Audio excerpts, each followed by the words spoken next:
Hello friends, welcome back to my channel. ட்ராமாக்குள்ள போறதுக்கு முன்னாடி மறக்காம இந்த வீடியோக்கு ஒரு லைக்க போட்டுருங்க. சரி, வாங்க ட்ராமாக்குள்ள போகலாம்.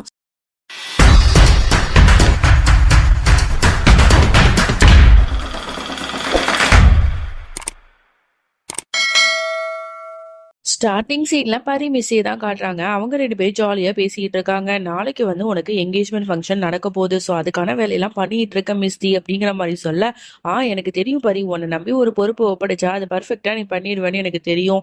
சரி, நாளைக்கு பார்க்கலாம் அப்படின்னு சொல்லிட்டு அவ அப்படி கிளம்பும் போது பரியோட லாக்கெட் மிஸ்ஸியோட முடியல மாட்டிக்குது. உடனே அதை எடுத்து பார்க்கும்போது அதுல நந்தினி குணாலோட போட்டோ இருக்கு. இதை பார்க்கும்போது மிஸ்டிக்கு ஒரு மாதிரியா தான் ஃபீல் ஆகுது. எதுவுமே சொல்லாம அந்த இடத்த விட்டே போயிடுறா. அப்படியே இங்க ஒரு பெரிய ஆபீஸ்ல தான் காட்டுறாங்க.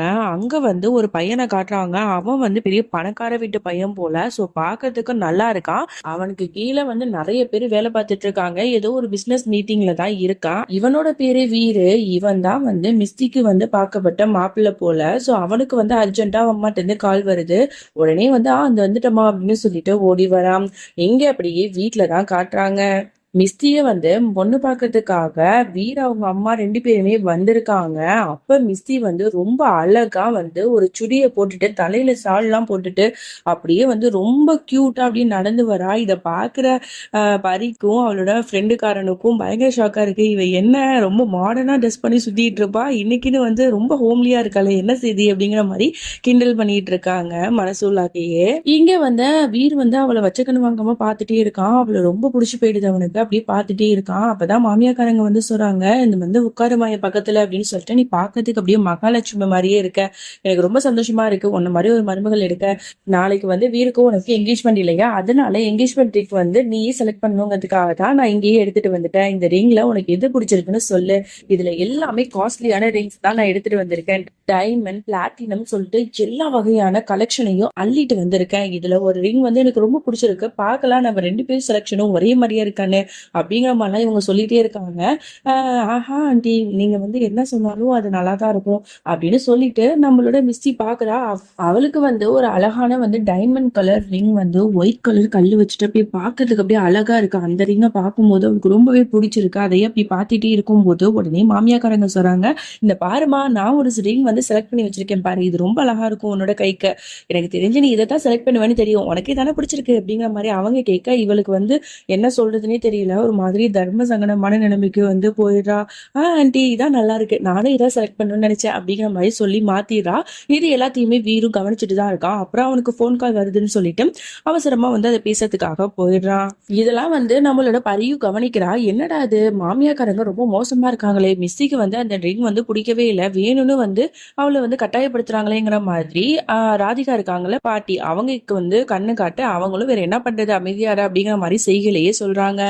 அதோட இங்க வீர் என்ன பண்ணிட்டு இருக்கான், யாருக்கு கால் பண்றா அப்படின்னா அந்த ரோஹன் இருக்கால நம்ம ஹீரோ, அவனுக்கு தான் கால் பண்ணி பேசிட்டு இருக்கான். இந்த பாருங்க, நாளைக்கு என்னோட என்கேஜ்மெண்ட், அதனால நான் உங்களை தான் போட்டோகிராஃபரா புக் பண்ணியிருக்கேன். எனக்கு தெரிஞ்சு நீங்க நல்லா போட்டோ இருப்பீங்கன்னு சொல்லிட்டு நான் கேள்விப்பட்டிருக்கேன். அதனால தான் நான் உங்களை செலக்ட் பண்ணேன். பக்காவா நீங்க எல்லாத்தையும் பண்ணி கொடுத்துருங்க, நாளைக்கே சீக்கிரமா வந்துருங்க சரியா அப்படிங்கிற மாதிரிலாம் சொல்ல, ஷோர் சார், கண்டிப்பா சூப்பரா பண்ணி கொடுத்துடுறேன் அப்படிங்கிற மாதிரி அவனும் சொல்லிட்டு இருக்கான். இப்படி பேசிட்டே இருக்கும்போது பின்னாடியிலேருந்தே மிஸ்டி அவனை ஹக் பண்ணிக்கிறா. ஐ லவ் யூ அப்படின்னு சொல்லிட்டு உடனே அவனு திரும்பி I love you so much, இன்னைக்கு நீ பார்க்க அப்படியே ஏஞ்சல் மாதிரி இருந்த தெரியுமா, அதுவும் இந்த சுடியில உன்னை பார்க்கும்போது ரொம்ப பிடிச்சிருந்தது. உனக்கு தெரியும்ல, எனக்கு இந்த மாதிரி ஹோம்லியான இருக்கிற பொண்ணுங்கன்னா ரொம்பவே பிடிக்கும்.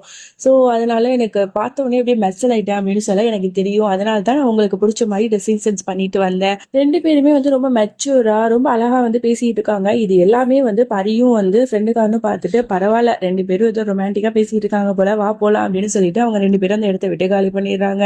அப்பதான் உனக்காக நான் ஒரு கிஃப்ட் வச்சிருக்கேன் அப்படின்னு சொல்லிட்டு டக்குன்னு அவ கீழே உட்கார்ந்து அப்படியே ப்ரொபோஸ் பண்ணுவாங்கல்ல, அந்த மாதிரி உன்னோட கையை கொடு அப்படின்னு சொல்லிட்டு ஒரு ரிங் எடுத்து நீட்டுறான். அதை பார்த்து அவளுக்கு பயங்கர ஷாக்கு.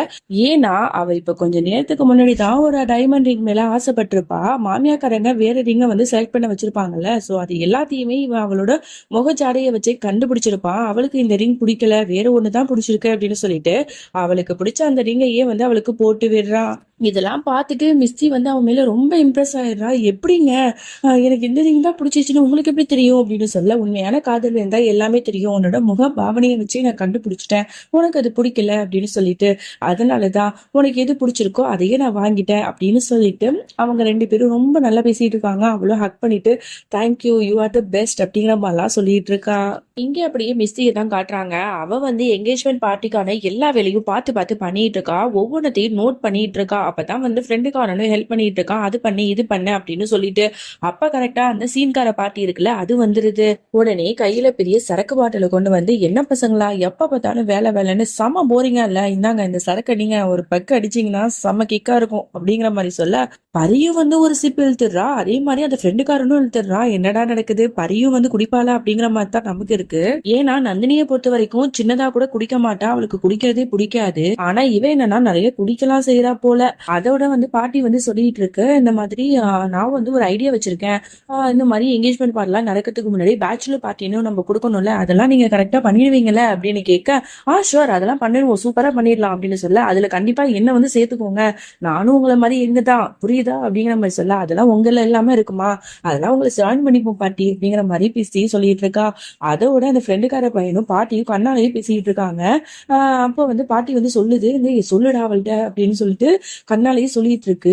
இதை வந்து மிஸ்டி கவனிச்சிடுறா. என்ன நீங்க ரெண்டு பேரும் இதை பேசிட்டு இருக்கீங்க, என்னதான் சொல்லுங்க அப்படிங்கிற மாதிரி கேட்க, அதுவா அப்படின்னு சொல்லிட்டு பாட்டி சொல்ல வருது. உடனே ஃப்ரெண்டுக்கார பையன் வந்து டக்குன்னு அவங்கள தனியா கூட்டு போயிட்டு, ஐயோ பாட்டி இப்ப எதுக்கு தேவையில்லாம இப்போ போய் சொல்றீங்க, இது சரியான நேரமா இருக்காது அப்படின்னு சொல்ல, உனக்கு என்ன பைத்தியமா, இதான் கரெக்டான நேரம், இப்பவே நீ அவகிட்ட ப்ரொபோஸ் பண்ணிடு புரியுதா அப்படிங்கிற மாதிரி சொல்றாங்க. ஐயோ அதெல்லாம் வேணாம், நான் அப்புறம்லாம் சொல்லிக்கிறேன் அப்படின்னு சொல்ல, அதெல்லாம் இல்ல நீ இப்பதான் சொல்லணும் அப்படின்னு சொல்லிட்டு, பரி உனக்கு தெரியுமா அண்ணன் வந்து உங்ககிட்ட ஏதோ ஒண்ணு சொல்லணுமா அப்படிங்கிற மாதிரி சொல்ல, உடனே அவளும் கேக்குறா, என்ன அண்ணன் என்கிட்ட ஏதாவது சொல்லணுமா, என்ன விஷயம் அப்படிங்கிற மாதிரி கேட்க, அவங்க கிடக்குறாங்க, அவங்க வந்து போதையில ஏதோ வளரிட்டு இருக்காங்க பாட்டி, நீங்க ரொம்ப போதை தலைக்கறிடுச்சு, நீங்க வெளில போங்க அப்படிங்கிற மாதிரி சொல்ல, இந்த பாருடா அண்ணன், எப்ப வந்து எந்த நேரத்துல எந்த விஷயத்த சொல்லணும்னு இருக்கு, நீ கரெக்டா சொல்லிடு, அப்புறம் வந்து யாராவது ஒருத்தவங்க அவளை கொத்திட்டு போயிட போறாங்க, அப்புறம் குத்துதே குடையுதேன்னு சொன்னா ஒன்னும் பண்ண முடியாது அப்படிங்கிற மாதிரி சொல்ல, அதெல்லாம் நாங்க பாத்துக்கிறோம் நீங்க போங்க அப்படிங்கிற மாதிரி அனுப்பி வச்சிடுறான்.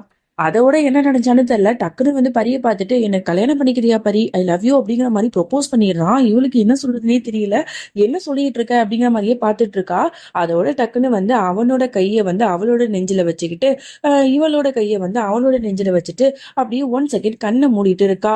அப்புறம் டக்குன்னு கண்ணை திறந்து, நான் இப்ப எதுக்கு இதெல்லாம் பண்ண தெரியுமா, அட்லீஸ்ட் நம்ம ரெண்டு பேருக்கு நடுவுல ஏதாவது ஒரு சின்ன ஸ்பார்க் இருக்கான்னு பார்த்தேன், ஆனா அது சுத்தமா இல்ல, அதுல இருந்து என்ன தெரியுது, நம்ம லவ்வர்ஸ் ஆகவோ ஹஸ்பண்ட் அண்ட் ஒய்ஃபாலாம் இருக்க முடியாது, நம்ம வந்து பெஸ்ட் ஃப்ரெண்ட்ஸாவே இருந்துடலாம், அதான் பெஸ்ட் புரியுதா அப்படின்னு சொல்லிட்டு அவ எஸ்கேப் ஆக போயிட்டு மிஸ்ஸிய பத்தியே பேசிட்டு இருக்காளா. உடனே உனக்கு செம்மையா காண்டாவது, என்ன பரி எப்ப பார்த்தாலும் 24 மணி நேரமும் மிஸ்ஸிய பத்தியே நீ நினைச்சிட்டு இருக்க, அவ உன்னோட சிஸ்டர் தான், ஆனா உன்னை பத்தியும் நீ கொஞ்சம் யோசிக்கணும்ல, இந்த பாரு நம்ம ரெண்டு பேரும் கல்யாணம் பண்ணிக்கலாம், நான் வந்து உன்னை ரொம்ப விரும்புறேன், அது உனக்கு நல்லாவே தெரியும், ஆனா அது என்னோட வாயால நான் இப்பதான் வந்து சொல்றேன், நீ டைம் வேணா எடுத்துக்க, ஆனா என்ன நீ தயவு செஞ்சு ஏத்துக்கோ அப்படிங்கிற மாதிரிலாம் அவன் பேச, இவளுக்கு என்ன சொல்றதுன்னே தெரியல.